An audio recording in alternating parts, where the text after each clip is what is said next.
Venga. Oh, otro más. Es el hat-trick.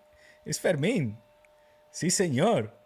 Vamos. Oye, hey, Fermín catching confidence right before the Clásico. It's trouble for Madrid now, my friend. I am feeling more confident. I was just going to say, are you feeling now the discussion is this a good boost of confidence, or do we now risk overconfidence with a 5-goal outburst? Bueno, no, Rooney Bargy. Oh, Rooney! I didn't even see that dribble of Rooney. Oh, in the pass where he slips. Oh, you got to look at the Rooney play. I'm a Bargy supporter. That's what I mean, man. You got to support all these guys, any of these guys, when they have a Barca shirt on. That is fantastic. Look, Rashford, Bargy, Fermin Lopez, all these guys have to step up now. There's too many players out and banged up that were important. And again, I'm happy you made that point. So important that it helped to put this club as the highest scoring ever. And can I bring you back to earth a little bit? No. We have to be believing the hype before Clásico. This is 10-man Olympiacos here.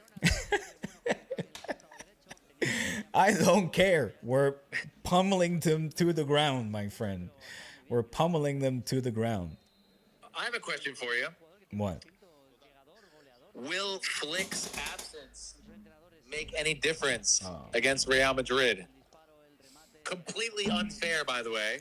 Yes, thank you. The corrupt Javier Tebas Mafia LaLiga organization. Mafiosos que son. Qué asco. But will Flick not being on the bench have any bearing on how the game plays out against Real Madrid? I don't know, man. I mean, I can't pretend that I've been in a situation at these stakes. First of all, any of the team sports I've always participated, played at, I've never been in a situation where our coach was ejected or not present, let alone at this level. On one side, you think with el peso de Flick, right? With his presence, with his importance and influence in this Barca dressing room, that figure not being there physically must have some sort of at least impact, whether major or minor. But then you're also like, look, they are professional enough to... Well, I mean, come on. I mean, he's going to be there all week at training. He's going to be there arriving before the game. Yeah, I'm just saying, like... He's going to have... he's going to be with the team in the locker room. And then when they come out, for the music at the start of the game and the referee takes the ball, he's going to take a seat in the first row next to the bench. Listen, it's raining goals over here, man. My boy, Marcus Rashford. How I like to call him, Marcus Rashford. He's Marcus Rashford. He's such a good guy. It is kind of a tongue twister. It is a tongue twister. Marcus Rashford. Esto es fantástico. No offside, perfectly timed pass, beautifully. The goalkeeper the goalkeeper is in over his head. Yes. And this can only be good before the Clásico, man. He's not going to win the Yashin trophy this season. Let's just say that. Marcus. It's a nice goal. Come on. Listen, so anyway, you were trying to bring a more realistic, somber tone and talk about... I was gonna ask about, now that Barca's in this super goal route, part of the psychological side of it is, some people would say, hey, they're peaking at the right time for El Clásico. And on the flip side, someone might say, yeah, couldn't we save some of these goals for the weekend? No. Or do they risk becoming overconfident? No. Coming into the game against Real Madrid? That's a half a dozen goals. Yeah, that doesn't happen every day. Bro, this is exactly what... Let these boys feel confident, man. It was about time that we were going to play a game like this.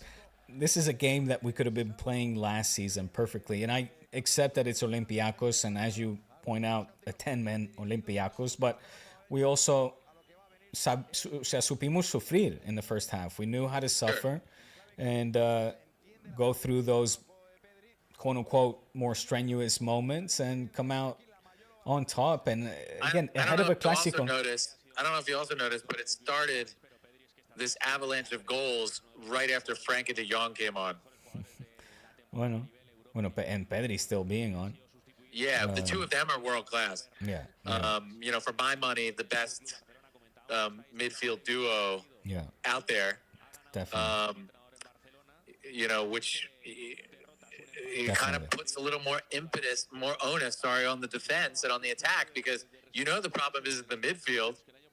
I heard somebody against Girona in the game that I was watching at the bar try and blame the midfield for the defensive failures. That's absurd. And I was like, are you insane, bro? I was like, are De Jong and Pedri shoulder zero part of the blame. In fact, if we didn't have Pedri and De Jong, we would have lost more games this season already. They're the glue, just like holding the ship together, in my opinion. There's no doubt about that. There's absolutely no doubt. The most informed midfield duo, hands down. They're basically the best.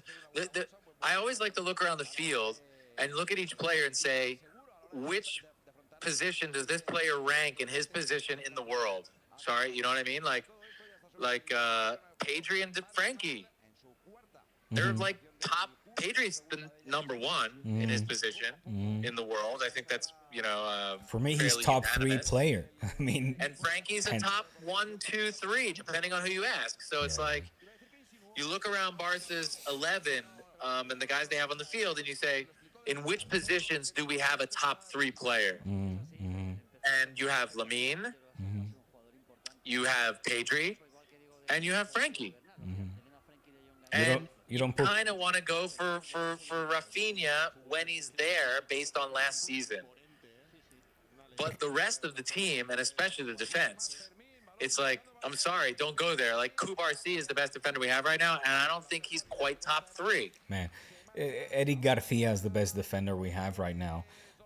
He's not even top 10 in the world. Give me a break. No, I agree. I mean, Cubarsí is having let's say, that sophomore slump, if you will, after his breakout season. Last season he was phenomenal, and now he's not yet back at where he was. That's undeniable. He has to also it's his age. He has to get used to a new partner. He had that father figure in Íñigo. I think Koundé has off moments, but all in all, he's still correct. I would say that Koundé is one of the guys that they have that you could probably arguably say that he's top 3. Definitely. But he's also he's dropped off a little bit so far this fall. He has not been the same Koundé that we had last season. I feel like he'll bounce back because he's that good of a player. Yeah. Well, look, RAPHINHA hasn't been there. Like you said, Lewandowski hasn't been there.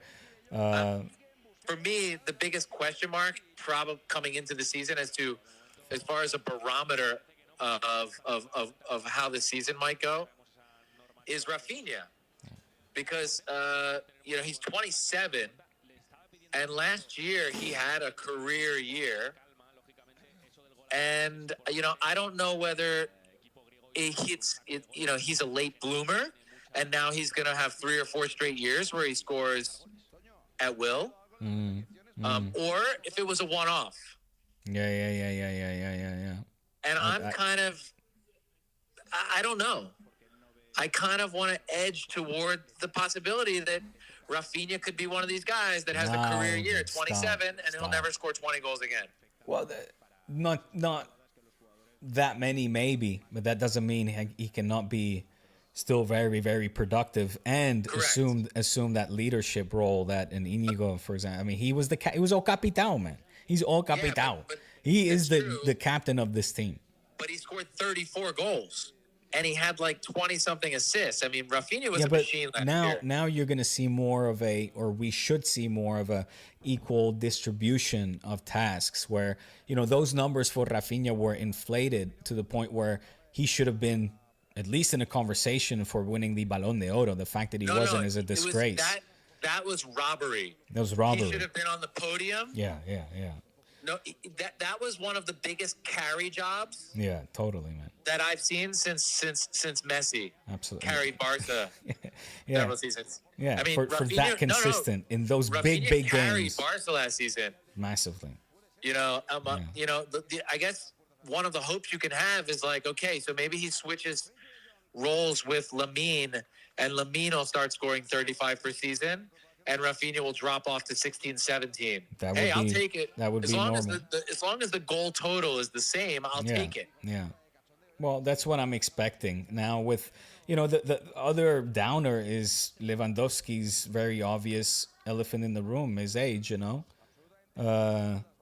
So the fact that he's on the worst end of 30, and how old is he now? 38. Wrong end of 30. Yeah. He's obviously extremely physically fit, but there's a drop off. And we can talk from experience. I don't know what you talk about, bro. You are very fit. You are very fit. I am a spry 48-year-old chicken. That is true. You are very fit, my friend. Absolutely. And what else is there? Then look, and Ferran Torres, man. You got to take his. He had an excellent season last year too. Yeah, he's excellent. You got the tiburon factor so far, unfortunately, has been out missing as well, and that's the thing. These new front three have to battle that. While Lamine is also coming back from injury, this is his second, third game tonight. Yeah. He scored a goal. I don't ever see Ferran Torres as a serious solution. No, man, he's been good. To a goal scoring need. Anything. Again, you're being harsh. You're being very harsh. My viewpoint is any production that you get out of Ferran Torres at all that's above mediocre, for me, it's just a bonus. Because I don't think I think he's just a role player. Yes, dude, but give the role player the confidence to score goals, and he's been like his ratio, goal scoring game or goals to game ratio is pretty insane, man. Again, I think you're being harsh here. Yeah, because he scored a lot of goals last season as a second half sub. Exactly. In reduced minutes. There's I'm no just question. saying, you don't have him neither. I'll give credit to him last season too, man. He performed much better than I ever would have thought. But it's like, you didn't believe in him. You didn't believe in him. You were of those people that would be like, Ferran Torres, 50 million. Oh my God, what do we do? Well, he's definitely overpaid. But what I will say is that, so you start to analyze last season, and you look at all these guys that are Cuidado, coño. They're journeyman players. And it seemed like for Barca last season, the stars lined up, and every guy that was, a slightly above average player had the best season of their career. Yeah. I mean, that's why we said Flick, he had the magic wand. He was able to get the best out of every player. Bling, bling, yeah, but bling. You've been around long enough in sports and football. Yeah, I know. Getting those kinds of players that are not bona fide superstars that are coming off a career year to get them to repeat that.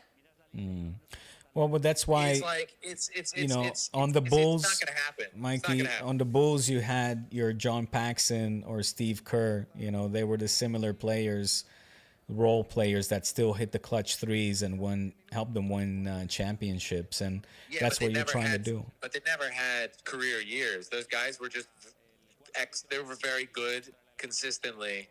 That's all every you need. Year. But they never, like Rafinha last year. Rafinha. Dude, with Rafinha being consistent, because there were moments where Rafinha looked off, and those were scary moments when you saw, because I feel that his mental, his mind frame sometimes, his mental state on the pitch, he's almost his worst opponent. I feel like he's fighting mental battles that then get him frustrated, and you see him act up here and there a little bit as well. And don't forget, this is again a Rafinha who in his first few seasons, especially his first season under Xavi, will be very vocally expressing his frustrations of even getting substituted, like taken off. So this is somebody who holds himself up at a very high standard, and when he doesn't perform, you see him take a mental beating because of that. So a lo que voy, as long as he can stay consistent, I don't demand that high of a production, let's say, from him every season. I think that's unfair, especially after seeing that he didn't even crack, top 3 in the Balón de Oro. He's like, what else do I have to do? So I think maybe that takes a hit on you, Yeah. Totally. You can't, and that's exactly my point. You can't expect Rafinha to put up those numbers every year. That's unfair. Yeah. But the reality is I'm thinking, how is Barca? I mean, we're Barca fans. Well, we're Barca insiders or fans. Hey. So my question is how does Barca get from where they are now at the end of this season? How does Barca improve upon what they did last season? And that's what we want, because anything less than what Barca accomplished last season is going to be considered a failure. Yeah. If Barca last season won the league, the Super Cup, and the Copa del Rey, did not win the Champions League. If Barca only wins 2 of those trophies this year, it will be considered a failure, essentially. So we're talking Liga and Copa, or like what? I don't know. I said question, because if they don't win La Liga and if they only win the Copa del Rey and the Super Cup, that will be considered, I believe, a massive failure. Copa del Rey alone is hardly ever considered a success. It could, it's always el chupito, a little, watered down. Correct. I mean, let's just assume for the moment Barca. No vas a hacer like a parade. I mean, I'm telling you right now. Una rua. Hey, we let other clubs do a ruas for Copa del Rey. You know what right. Well, Barca's won so many titles in the last 15 years, so it's like supposedly. And I guess that's kind of where I'm getting at, is that the club and the members are so jaded, and the fans, whereas 2 trophies will be considered a failure. That's not fair. It's just a reality. No. But it's a reality. It's a reality. But look, if you're talking Copa del Rey, Super Copa, latter stage, like semifinal de la Champions, y depende de la forma en que te echan. Like if it's like playing brilliant football and as exciting as last year. And in La Liga, mira, los putos árbitros, we're seeing how this season is being whistled. Man, I'm sorry, I'm taking that into consideration. What's happening so far is an abomination. I've never, hablando de ligas peligrosamente preparadas, man. Like this one parece muy preparada. Like, well, Diego, Christ. I mean, last year's was too. It's just that Barca was so much better than everybody else. Yeah. Especially in the second half of the season, that the referees couldn't possibly have made up the difference. But the referees were, I think that there was an article in Mundo Deportivo that Barca won the league last year by 6 points in the end or something like that. But if the referees had been fair, if you know what I mean, Barca would have won the league by 25 points. Yeah. No, I hear you. They made it a lot closer than it needed to be. Of course. Yeah, as they do. But it's you can never bank on winning the Champions League. No, you can't. So it's just a hard competition to win. And with the way the defense is right now, unless Barca signs a stud center back in the winter transfer market, I'm sorry, I just don't see it. So it comes down to La Liga, and Barca's, if Barca doesn't win La Liga this season for whatever the reason, it's not going to be considered a successful year. So it's how does Barca get to that point? They need to have a lot of goal scoring production, and they need to stop giving up bad goals. Yeah. And, where are the goals going to come from? God damn it, Mikey, man. You really got away. Just take this thing out of it. But end this 6-1 on a real positive note here. A real high. We have all the credit in the world for 6 goals today. Yeah. But look at the outlook of the season. I guess we'll see what happens this Sunday against Real Madrid. That will be a big barometer as to how we can expect the next several weeks to go.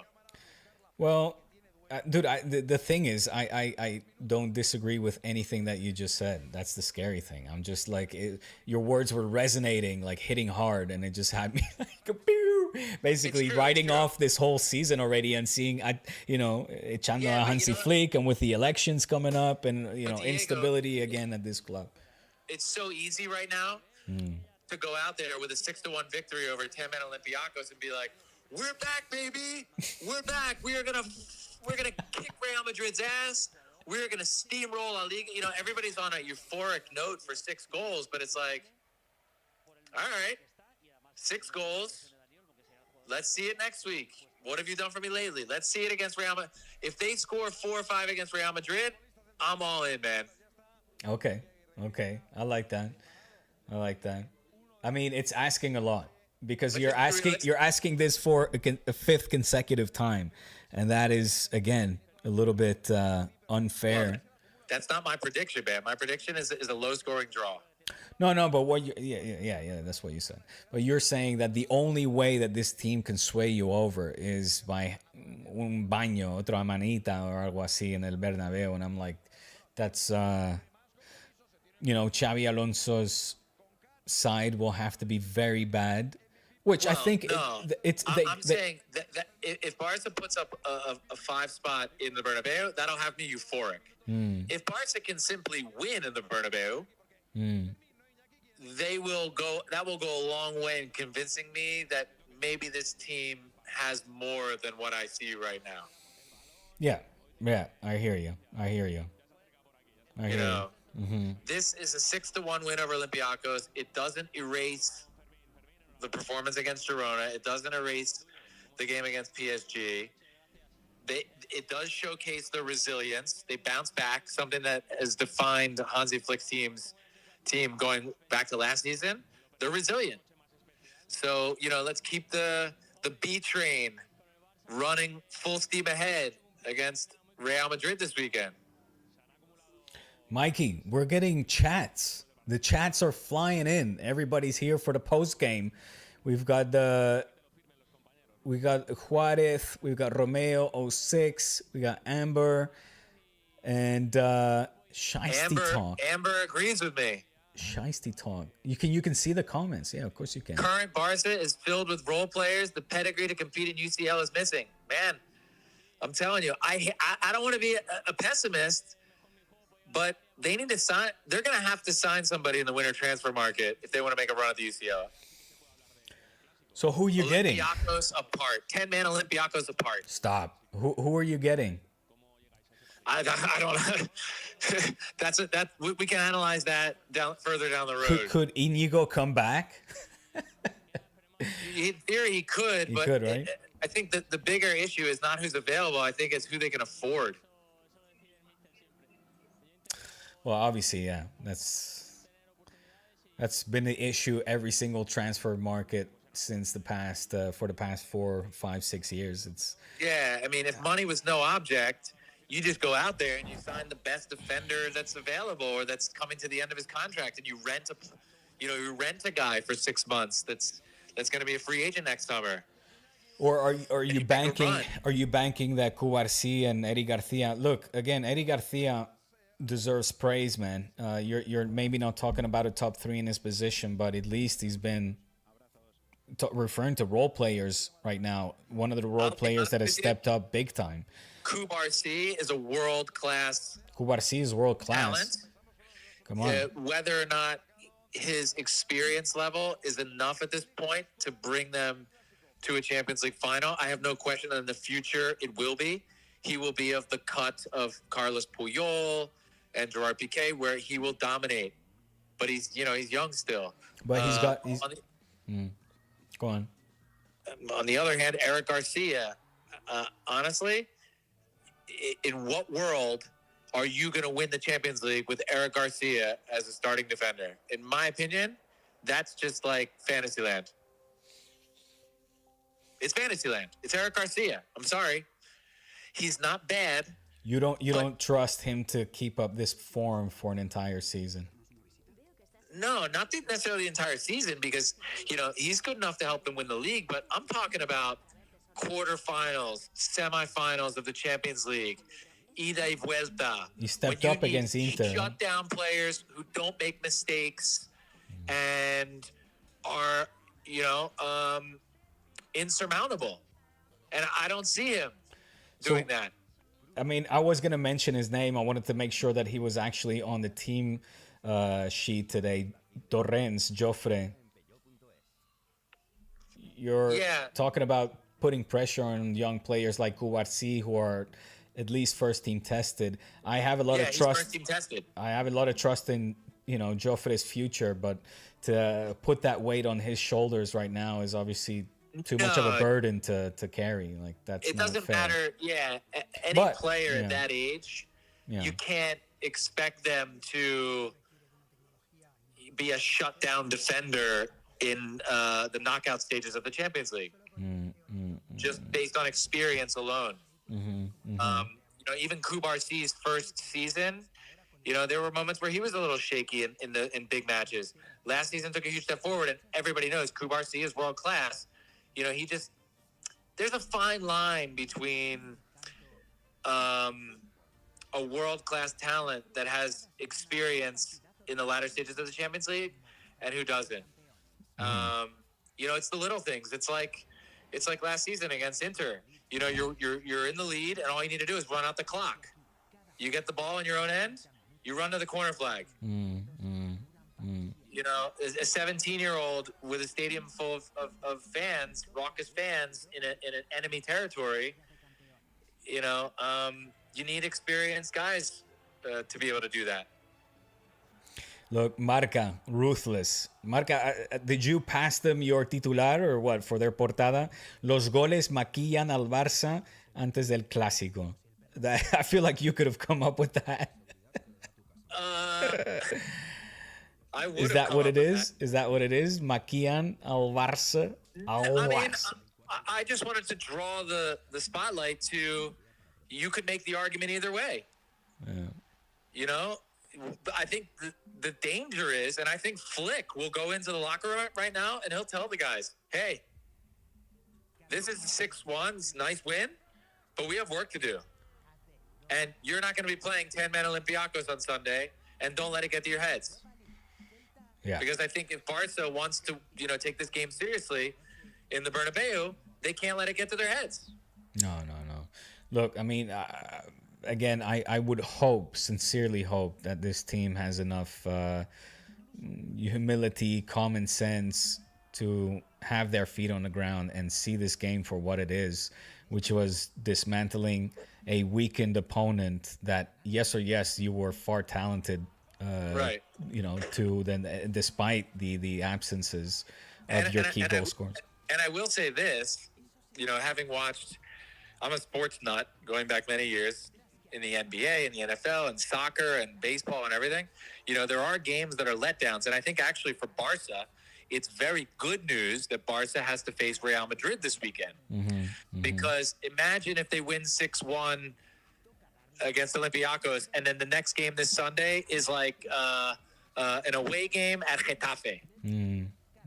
Where the players are like, hey, we got this. We're not taking this seriously. Totally. Exactly. Then that's the risk of a letdown. But because 100%. It's in El Clásico, I think it gears them back up and allows them to mentally reset and say, hey, it's El Clásico. Yeah. So the risk of a letdown after a 6-goal outburst is far less because it's an El Clásico. And it's better because, if they're playing like, Almeria or any other run-of-the-mill Spanish team this weekend, and then listen, then you worry. Listen, and I want to highlight Fermin once again, the fact that these players, key players, your shooters, your scorers, your players that need to catch confidence, because as you rightly pointed out, the problem was never in the midfield for Barca when it comes to FRENKIE and Pedri. So you had Rashford needing to continue or get back to scoring ways, goal scoring ways. Fermin Lopez having a historic night in the Champions League by scoring a hat-trick. You had, Lamine scoring a penalty as well. So all the right people got to see the back of the net, and that is important as hell before this Clásico. To head in there with just, buenas sensaciones, as they say, like good sensations, a good feeling, a good vibe. And I think that's it does more good than harm to swing this in a negative. This resulted in negative light is, I think, absurd. I would never go there. Sure. There's no question about that, because the flip side is, Barca much draws worse. this game, Yes. or loses this game, or wins looking bad. Yeah. Then you start to worry about Real Madrid. Exactly. That's. It's a balancing act. It's a balancing act, and you don't want to see them go into the game overconfident. I don't think that's the case. There's something else I wanted to say. You brought up a point. Fuck, what was it again? Dude, there might be kids listening in. Watch the language, bro. Yes, that is true. You're right. In fact, I think I just heard my son chuckle. Maybe I'm being... Yes. Thank you for reminding me that. Hostia, now I'm totally derailed. There's something else you pointed out I wanted to share some light on. Share some thoughts on. Esto. No, nada que ver. The penalty, it was... Or the second yellow card, it was never a yellow card. And Barça is definitely lucky to have walked away with that regard by having that little, I guess, ayudita in that regard. This game against the 11 Olympiacos side could have been more taxing and more demanding. And Olympiacos, all right, so they're second in the Greek Super League.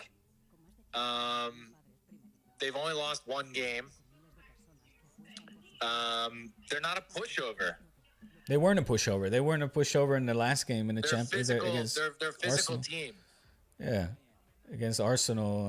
And a team that create chances as well. And they have a good coach. And they got a solid coach in Manny Liban for sure.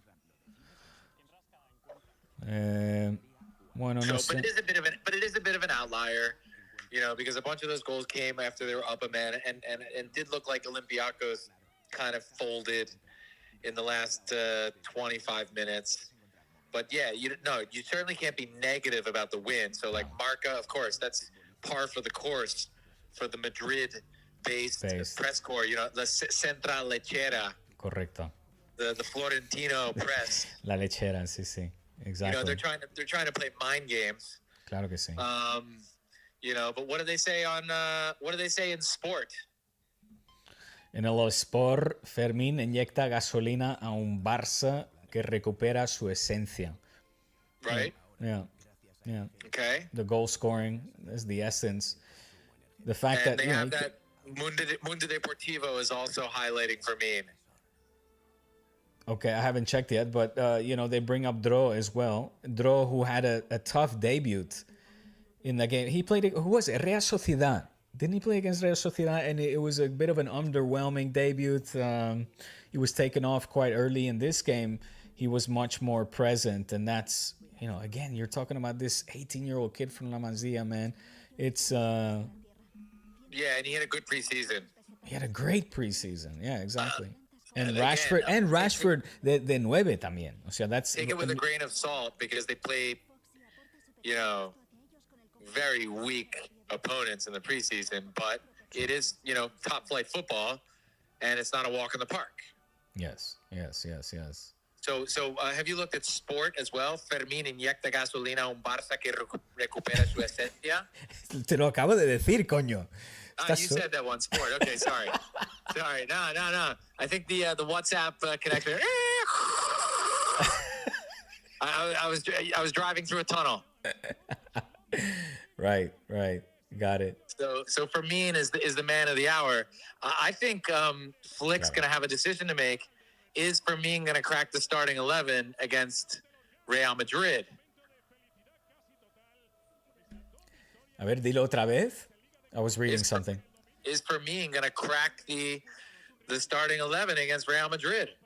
Of course he is. That's the point. You need a player like that. So circling back to the point I was trying to make, you need a player like Fermin who understands, he's got the passion for this Clásico. Fucking hates Madrid. Escucha, again, excuse my French, part of my language, pero es tan anti-madridista como Gaspar y como yo. Yeah. It's like, I remember Fermin when he scored against Real Madrid in Dallas in the summer tour a couple summers ago. An absolute golazo. And he ran over to the flag and just like got the fans pumped up. Yeah, Fermin, you know, but there's something to be said where Fermin brings on after the game is kind of settled in and the starting players from the opponent are kind of tired out around minute 50, 60 to bring on somebody with the gasoline, not to steal sports headline, you know, the spark to just change up the rhythm and bring on that kind of energy, I think makes him doubly effective. Totally. And for me, in starting the game when everybody's kind of just getting the lay of the land and getting him, you know, by the time the game rolls around to minute 60, 70, I don't know how much more. I don't know how effective Fermin is in the last 20 minutes of the game if he's been out there for 60 minutes. You know, I mean, it's just a consideration to think of, which I think is the mindset of Flick, because Fermin hasn't been getting the minutes recently. Well, he's been injured as well. Yeah, but he is clearly deserving of a starting role. So it's, you know, it's look, this is Fermin's breakout year. I'm gonna poner mis huevos en la mesa, encima de la mesa, and say that Fermin this year is gonna have a better season than last season. And I think last season he was great. I think this season he's gonna play with a chip on his shoulder. He's gonna want to prove a point, one, that he should be a starter, and he is quote unquote lucky in the sense that he's competing against somebody donde hay pique aparentemente between him and Xavi, that Xavi is not in action, that he's missing in action, and he's nursing a long-term injury. So this is even that Xavi, and he was on the point of the Irse. He was on the point of leaving on a transfer to Chelsea. So well, that's an interesting point. That story, I think a lot of people forget about. But the backstory to that is that there were rumblings in the dressing room. People were not happy with Fermin in the summertime when the Chelsea rumors came about, because they didn't feel like he was that he wasn't forcefully quashing those rumors as much as he should have, according to some people. There was rumblings that he wanted a contract improvement. That he was either trying to force Barca's hand to pay him more money, or that he was just sitting quietly in the background watching a bidding war unfold, basically to boost his ego. And I think Flick, there were, and I don't think that the rumors, Flick wasn't too thrilled about that whole situation either, because he had always placed his faith in Fermin and had made it clear that he didn't want Fermin to leave. And Flick didn't like the continuous stories coming out about the possibility of Fermin leaving. And he felt that Fermin should have come out and just said, hell no. That's right. Like right away. So, you know, we obviously, we don't know. We cannot confirm any of this. That's what I heard as well. I heard these reports. We can't confirm or deny. Can't confirm or deny. Yeah. It's out there. I think I want to think that has been squashed, you know. Fermin, like so many players on this squad, is in Flick sees a bit of a fatherly-like figure. I don't know to what degree. That will depend on each. For example, I mean, him and Xavi as well. Flick and Xavi are very close. All these kids are literally that. They're young, obviously very talented and professional athletes, but very young. And Flick definitely had this impact on them where causó como un respeto, right? There was a respect towards Flick, the figure of Flick, in that initial season, that I don't know in that second season if that kind of waters down a little bit, if that formality is lost and that intimidation factor, if you will, or wanting to, you know, be respectful, be on time. You know, we know that he's anal about being on time. I don't know if you place any validity neither. Flick obviously was very vocal in denying those reports that Lamine Yamal came late, and he was asked by Deco or Laporta to play him regardless of coming late. He was like, that's absolute bullshit. So he was adamant to squash those rumors. But yeah, that sounds like a Florentino Perez story. What do you mean by that? So speaking of Fermin, check out this stat. Fermin Lopez has become the first Spanish player to score a hat trick for FC Barcelona in the history of the Champions League. No me jodas. That's amazing. First Spanish player. Wow, that's incredible. In toda la historia de la Champions. Qué fuerte. And there's a lot of good stats on Twitter from Opta. Barca have scored 6 goals in a European competition game for the first time since the second leg of the round of 16 in March 2017 against PSG. 6-1. Hostia puta. Qué buen dato. Qué buen That's dato. insane. I was at that game. I was outside of the stadium doing a D-spot. I was in the press box tweeting for Barca, live tweeting the game in the first row of the press box at midfield. I accidentally forgot to tweet the winning goal from Sergio Roberto because I was getting thrown on the floor and almost pushed out the window by the legions of journalists from all over that were like, it was bedlam in the press box. Well, it was bedlam in the stadium. But like after we were jumping around, I realized, oh fuck, I forgot to tweet the goal. I thought you were gonna say by Pedri. It was like I forgot to tweet the goal. So the winning goal from Sergio Roberto came out like 3 minutes afterwards. That's funny, man. Well, But you know what? Cared. What's funny is that I actually missed the goal. So I was recording. I had just launched D-Spot. This humble channel here that we are back in action with, by the way. Make sure, I don't know who's out there, but if you are new here, to subscribe and hit the bell notification. We drop Barca content with the inside scoop on a regular basis, whether it's live, pre-uploaded, pre-recorded material, or as you can see here, making my debut to watch along with my good friend Mikey Toll, who is here on the line, who should be here in video, but unfortunately my technical abilities and knowledge prevented me from this organizing the right way. But Mikey, we're gonna do this more often. I enjoyed this, man. Let me finish the point I was trying to make, though. D-Spot. I was doing a vlog, and I was around the stadium for that game, and I watched the game in the bar nearby, the Camp Nou.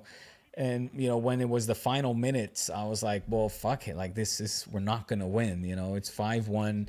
There's seconds left. I'm going to go towards the stadium and see if I can already get some reactions because, hostia puta, pues, mira, what an effort. We were 1 goal away from qualifying. And I thought, let me wrap it up because I wanted to get home. You know, it was freezing out. And what a way to end the vlog on a loss, albeit a heroic exit.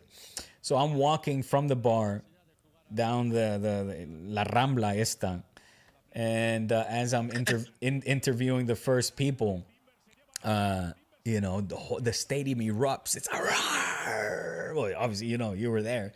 Absolute insanity, but and people started to rush back in, and a fight broke out between security guards and people trying to rush back in.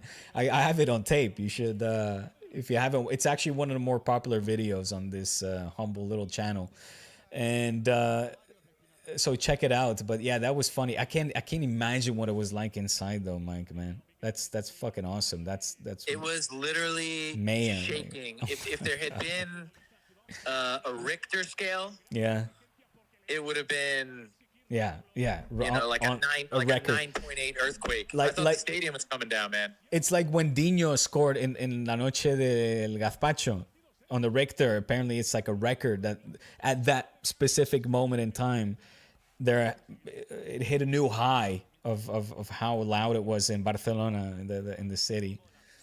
Yeah, that was insane. That was an insane night. Yeah. Jesus, man. Well, But you know what? We know what bothers me so much whenever I reminisce about that night and you know that fucking excuse me that tie, that knockout round, is the way we then exited against Juve in the next. It's like it was such a downer. It was so like, man, we're gonna kill it. The Champions League is, you know, Neymar is just gonna steamroll ahead and lead this team, and the way it just ended with that It was pitiful a classic.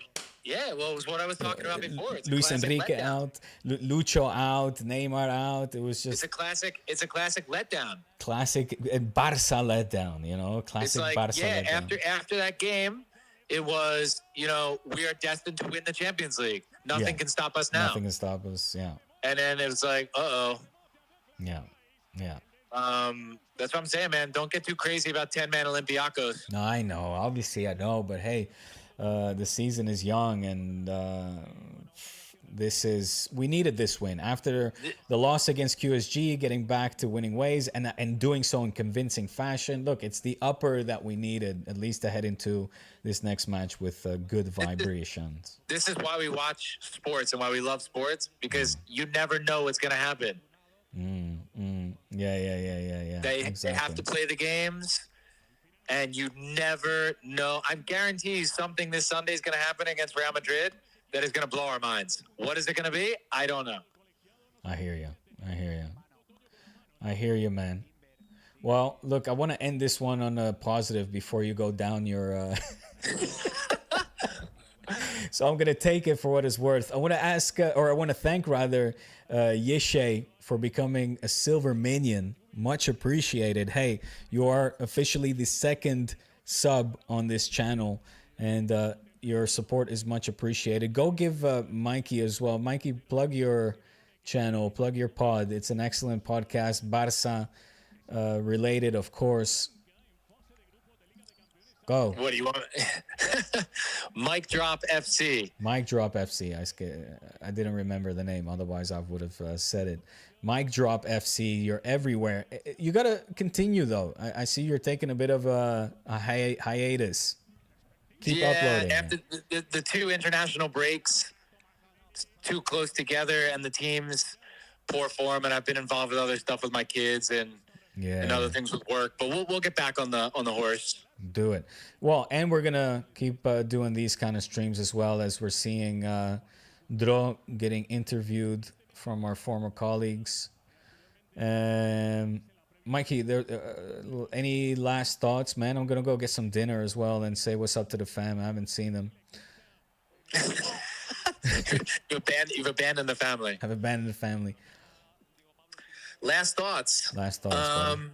Let's say a good win for Barca. 6 goals. I don't care how they come, against which team or what the conditions of the game are. 6 goals is a lot of goals. And let's hope it carries over to the Bernabeu on Sunday, that the team's rested up, that a couple of those guys that were in street clothes will be in the convo for the weekend, and that they'll go out there and give them hell and beat the shit out of Real Madrid. Because sometimes I'm going to be realistic about Barca, not a free pass, but man, I hate Real Madrid. Yes, so that is something we can all agree with. Yeah, I hope that we kick their ass. Yes, definitely. No lifelines. Ni agua. Al enemigo ni agua. I 100% sign off on what you just said, Mike. I want to appreciate as well you joining this stream, this historic stream, the first watch along on the spot. The mission was to break some milestones as this channel and on the social media. I'm seeing some nice and steady growth. So I want to thank you guys for the support. Continue to support this channel, Mikey's channel, the Mic Drop, and we will be back for another stream pues lo antes posible. Este fin de no, porque mira, me voy a Madrid. I'm going to be in Madrid, my friend. So you're not going to do the Clásico, because that's a big one for your channel, my friend. Well, I'm going to be doing it, but from Madrid. I'm going to be going to a bar, and I've invited Miguel Pereira, the author of Pasión, a book about Spanish football. I've invited Gabriel from the Barça pod, and anyone that's watching or whoever's around and in town, be sure to pop by. I will announce the bar in the next few days, but I think I have one in mind that's close to the hotel in Chamberí. I lived in Madrid for 4 years, Mikey, so it's I have Sorry to hear that. No, dude, it were 4 wonderful years. Mira, el problema con Madrid son los madridistas. Los madrileños, no. It's a wonderful man, city. There are a lot more problems with Madrid. Dude, as a city, and in my 20s and early 30s, it was a wonderful, wonderful time. It's a clean city. There's no question about that. It's modern and clean, but I don't want to get no into... mountains, no sea, landlocked, yes. freezing hell in the wintertime, hot as hell in the summertime. Give me Barcelona every day of the week and twice on Sunday. Well, that's why we moved there. Besides the fact that, my mom is from here, we have family, and it made sense when we got our boy. All right, man. Hey, on that note, I gotta go see the fam. All right. I'm from Philadelphia, man. So Barcelona beats Philadelphia 10 times over. Hombre, es que for me es la mejor ciudad del mundo. They should have filmed Rocky in Barcelona. Running up Montjuic. That's saying something, man. Wow, that's saying something from somebody from Philly. To take away that iconic moment from the city of Philly would be taking a bit of the soul out of it. I don't think you mean that. You could I don't think you mean that. Run up the steps of Montjuic. Yeah, man, come on, man. I'm not even signing up to that. No. That's all right. Keep rocking in Philly, and keep rocking as well, Mikey. We'll see you on the next one, bud. Thank you all for joining. Thank you. Hope you enjoyed it. 6-1. Up next, the Clásico. So stay tuned for more content. Peace out.